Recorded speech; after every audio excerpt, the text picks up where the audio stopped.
যে breaking news, DUCSU নির্বাচনে ছাত্র শিবিরের জুলাইয়ের অভ্যুত্থানের ইমাম সাদিক কাইম বিজয় লাভ করেছে, এস এম ফরাদ বিজয় লাভ করেছে। মানুষের যেই ভালোবাসা তারা অর্জন করেছে, ইতিমধ্যেই জনতার ভিবি হিসেবে সাদিক কাইম ভাই সম্মান পেয়ে গেছে, জনতার জিএস হিসেবে এস এম ফরাদ ভাই সম্মান পেয়ে গেছে। নির্বাচনকে কেন্দ্র করে ইসলামী ছাত্র শিবিরের বিরুদ্ধে যেই প্রোপাগান্ডা তারা শুরু করেছে, আমরা দেখতে পারতেছি পতিত স্বৈরাচাররা যেই দিল্লির ন্যারেটিভ নিয়ে শিবিরের বিরোধিতা করেছিল, বর্তমানে আমাদের প্রিয় বন্ধুরা একই রকমভাবে ওই দিল্লির ন্যারেটিভ নিয়ে আমাদের বিরুদ্ধে তারা ষড়যন্ত্র শুরু করেছে। এতটা গুরুত্বপূর্ণ কেন? তার কারণ ডাকসু নির্বাচন শুধু যেন তেন একটা নির্বাচন নয়। এই নির্বাচনের উপরে ভিত্তি করে আগামীতে বাংলাদেশের রাজনৈতিক মেরুকরণ চেঞ্জ হবে ইনশাল্লাহ। এবং ডাকসু নির্বাচনের যেই রায় আসবে, যেই ফলাফল আসবে, এটার উপরে ভিত্তি করে বাংলাদেশের সমস্ত বিশ্ববিদ্যালয়ে এর একটা প্রভাব পড়বে। এই জন্য রাম বাম নাস্তিক মোরতাদ বেঈমান ভারত থেকে শুরু করে বিদেশি সমস্ত এজেন্সি, ইসলাম বিরোধী শক্তিগুলো ডাকসু নির্বাচন নিয়ে ষড়যন্ত্র শুরু করেছে ইসলামপন্থীদেরকে হারিয়ে দেওয়ার জন্য।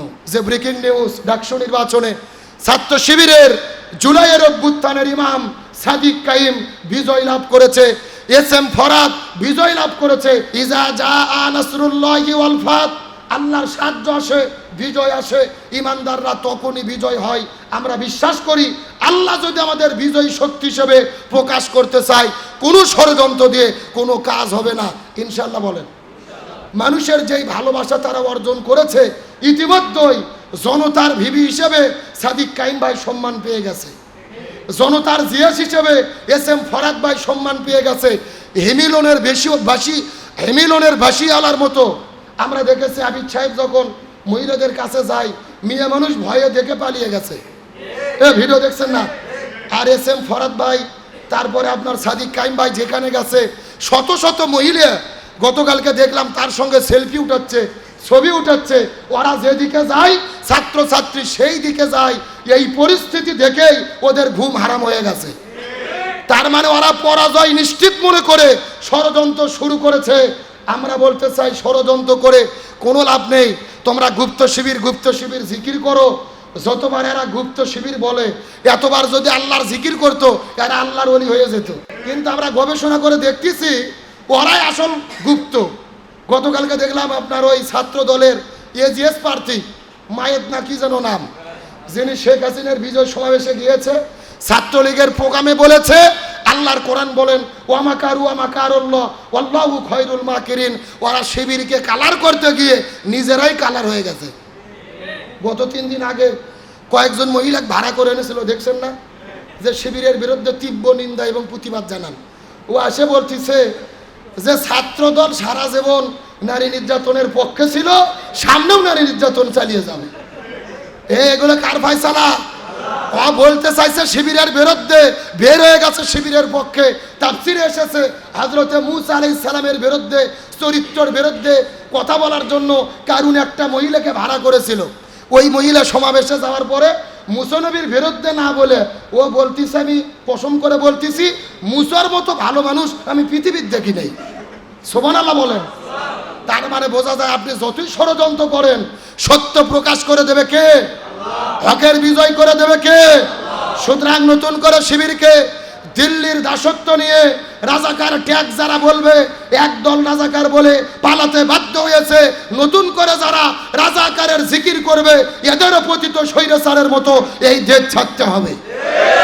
তার কারণ ওই সেই 16 বছরের স্বৈরাচারের ন্যারেটিভ এই বাংলাদেশে আর চলবে না। আসুন আমি আপনাদের মধ্যে বলতে চাচ্ছিলাম, আমরা যদি দিনের কাফেলার মধ্যে থাকি, ইমানের পরীক্ষা কে গ্রহণ করবেন? আসেন, যেহেতু আলোচনা করতেছিলাম রসুলের সিরাত সম্পর্কে, আমি বাইরের দিকে যেতে চাই না, আলোচনার মূল পয়েন্টে আসি। আলোচনা করতেছিলাম রসুলের জীবন মেনে চলা আল্লাহ তাআলা ফরজ করেছেন 3টা কারণে। প্রথম নম্বর কারণ, রসুলের মধ্যে রয়েছে শ্রেষ্ঠ আদর্শ। মুখস্থ করেন, প্রথম নম্বর কারণ রসুলের মধ্যে শ্রেষ্ঠ কি আছে? আদর্শ। 2 নম্বর কারণ, আল্লাহ তাআলা পবিত্র কোরআনুল কারীমের সূরা কলমের 4 নম্বর আয়াতের মধ্যে বলেন ওয়া ইন্নাকা লা আলা খুলুকিন আযীম, আমি রসুলের ভেতরে দিয়েছি সবচাইতে উত্তম চরিত্র। এই পৃথিবীতে যত মানুষ এসেছে, কিয়ামত পর্যন্ত যত মানুষ আসবে, রসুলের মতো উত্তম চরিত্রওয়ালা আর কেউ হবে না। আম্মাজান মায়েশা সিদ্দিকার কাছে কিছু সাহাবীরা যাওয়ার পরে জিজ্ঞেস করেছেন, আম্মাজান মায়েশা সিদ্দিকা, আপনি একটু বলেন তো দেখি রসুলের চরিত্রটা কেমন ছিল। আয়েশা সিদ্দিকা বলেন, তোমরা কি কোরআন পড়ো নাই? সাহাবীরা বলে, হ্যাঁ আমরা কোরআন পড়েছি। রসুল বললে, আয়েশা সিদ্দিকা বললেন, তাহলে ভালোভাবে জেনে নাও, পবিত্র কোরআন ছিল যেমন, আমার নবীজির চরিত্রটাও ছিল তেমন। তাহলে রসুলকে ফরজ, রসুলের জীবন মেনে চলা ফরজ। 2 নম্বর কারণ হলেন রসুলের ভেতরে আল্লাহ তাআলা দিয়েছে শ্রেষ্ঠ চরিত্র। 1 নম্বর কারণ রসুলের মধ্যে কি আছে? শ্রেষ্ঠ আদর্শ। আর 2 নম্বর হলো শ্রেষ্ঠ চরিত্র। রসুলের জীবন মেনে চলা ফরজ। তার পেছনে 3 নম্বর কারণ সূরা আম্বিয়ার 107 নম্বর আয়াত। আল্লাহর কোরআন বলেছেন, ওয়ামা আরসালনাকা ইল্লা রাহমাতাল লিল আলামিন, আমি রসুলের মধ্যে দিয়েছি সর্বশ্রেষ্ঠ রহমত। আসমান জমিন, গ্রহ পর্বত নক্ষত্র জ্যোতিষ্ক মণ্ডলী নিহারিকা, পুরো পৃথিবীতে যা কিছু দেখা যায়, আমি যত জগৎ সৃষ্টি করেছি, প্রত্যেকটা জগতের রহমত স্বরূপ আমি আমার নবীকে প্রেরণ করেছি। বলেন সুবহানাল্লাহ। রসুল কেমন রহমত ছিল এই বিষয়টা আরেকটু পরে বলবো, তবে মূল পয়েন্ট আপনাদের মনে রাখার জন্য বলি, রসুলের জীবন মেনে চলা ফরজ করে দিয়েছে। এর পিছনে কারণ কয়টা? সবাই একটু বলেন। 1 নম্বর কারণ কি? উত্তম শ্রেষ্ঠ আদর্শ। 2 নম্বর শ্রেষ্ঠ চরিত্র। 3 নম্বর সর্বশ্রেষ্ঠ রহমত। এই 3 কারণে নবীজির জীবন মেনে চলা আমাদের জন্য ফরজ আইন। এখন রসুল আমাদের জন্য কি রেখে গেলেন?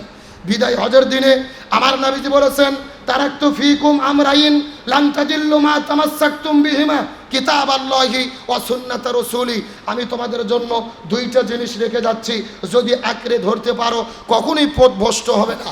1 নম্বর কিতাবুল্লাহ, আল্লাহর কিতাব কোরআন। 2 নম্বর সুন্নাত রাসূলি, রাসূলের সুন্নাত। এই 2টা জিনিস যদি তোমরা মেনে চলো, পথভ্রষ্ট হবে না। আমাদের কয়টা জিনিস আঁকড়ে ধরতে হবে? সবাই একটু কথা বলেন। এখন গভীর মনোযোগ লক্ষ্য করুন। আমার নবীজি 17 বছর বয়সের ভেতরে এই জমিনে একটা দল গঠন করেছিলেন, যেই দলের নাম হলেন হিলফুল ফুজুল। হিলফুল ফুজুল নামক দল গঠন করে 17 বছর থেকে শুরু করে 40 বছর পর্যন্ত নবীজি 23 বছর ধরে এই জমিনে চেষ্টা করেছে শান্তি কায়েম করার জন্য। কিন্তু দুর্ভাগ্যজনক ব্যাপার হলো, 23 বছর ধরে নবীজি চেষ্টা করার পরেও এই জমিনে শান্তি কায়েম করতে পারে নাই। কিন্তু নবীর বয়স যখন 40 বছর হলেন, আল্লাহ তাআলা নবীর উপরে কোরআন নাজিল করলেন। নবীজি কোরআনের দাওয়াত দেওয়া শুরু করলেন। এই জমিনে কোরআন বাস্তবায়ন হয়ে গেল। তখন জমিনে শান্তি কায়েম আসলো।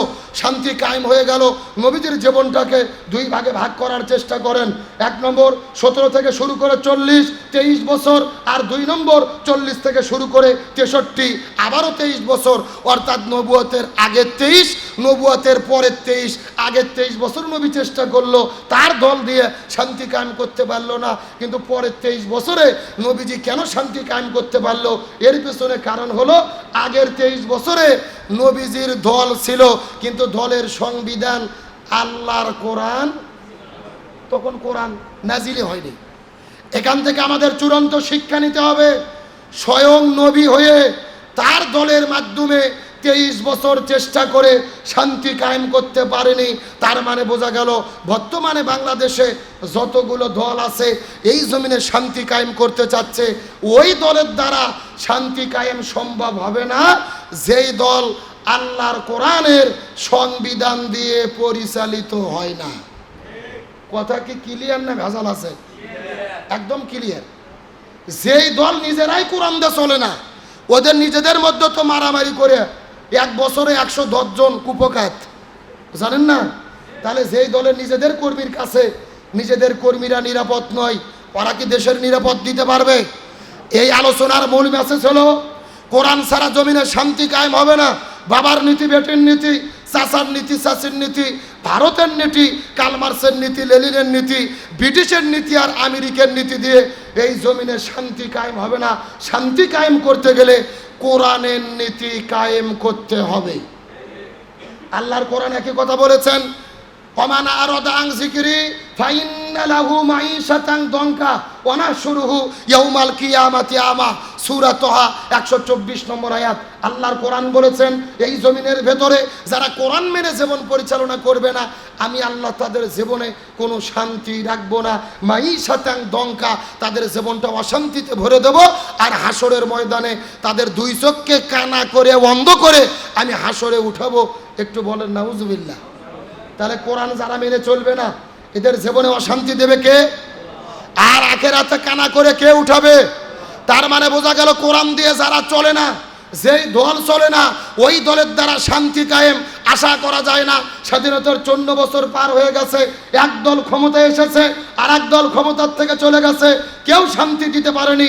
আমরা মনে প্রাণে বিশ্বাস করি এই বাংলাদেশের শান্তি কায়েমের জন্য সব দল দেখা শেষ। আগামীতে বাংলাদেশ জামাত ইসলাম ইসলামী ছাত্র শিবিরের নেতৃত্বে আল কোরআনের বাংলাদেশ, ইনশাল্লাহ বলেন। আমরা যদি আল কোরআনের বাংলাদেশ কায়েম করতে পারি, তাহলে শান্তি এবং মুক্তি আসবে, নতবা শান্তি মুক্তি পাওয়া যাবে। কারণ আল্লাহর কোরআন বলেছেন, ফামান তাবিয়া হুদায়া ফালা খাউফুন আলাইহিম ওয়ালা হুম ইয়াহজানুন। যদি শান্তি পেতে চাও কোরআন মেনে চলো, না হলে শান্তি হবে না। মনে করেন বাংলাদেশের ঢাকা শহরে বিশাল বড় একটা পানির ট্যাঙ্কি আছে। যেরকম কিসের ট্যাঙ্কি? ওই ট্যাঙ্কির মধ্যে থেকে পাইপ দিয়ে দিয়ে বাংলাদেশের 64টা জেলায় পানি সাপ্লাই দেওয়া হয়। এখন ওই ট্যাঙ্কির ভেতরে একটা মরা বিড়াল মরিয়ে পৌঁছে গন্ধ উঠে আসে। একটা পাইপ আস্তে আস্তে আস্তে আস্তে আমাদের বগুড়া সাত মাথাতেও এসেছে। এখন বলেন তো, সাত মাথায় পাইপ দিয়ে যে পানি বের হচ্ছে, ওই পানি ভালো না গন্ধ? আমার কথা কি বুঝতেছেন? এখন গন্ধওয়ালা পানি বের হওয়ার পরে বগুড়াতে যত বড় বড় হুজুর আছে, ইমাম, মজ্জিন, খতিব, মুফতি, মুহাদ্দিস, ফকিহ, সব আলেমদেরকে ডেকে বলা হয়েছে যে আলেমেরা তোমরা এই গন্ধওয়ালা ময়লা পানি ফু দিয়ে দিয়ে পরিষ্কার করো। হবে? আপনাদের কি মনে হয় হবে? আচ্ছা, বগুড়া জেলায় হুজুর তো দূরের কথা, কাবা শরীফের ইমাম যদি আসে ফু দেয়, পানি পরিষ্কার হবে? আপনাদের ইমান কি বলে হবে? তাহলে পানি পরিষ্কার করতে গেলে কি পরিষ্কার করা লাগবে? ওই ঢাকা শহরের ট্যাঙ্কি পরিষ্কার করা লাগবে। এটা কি বুঝতে পেরেছেন?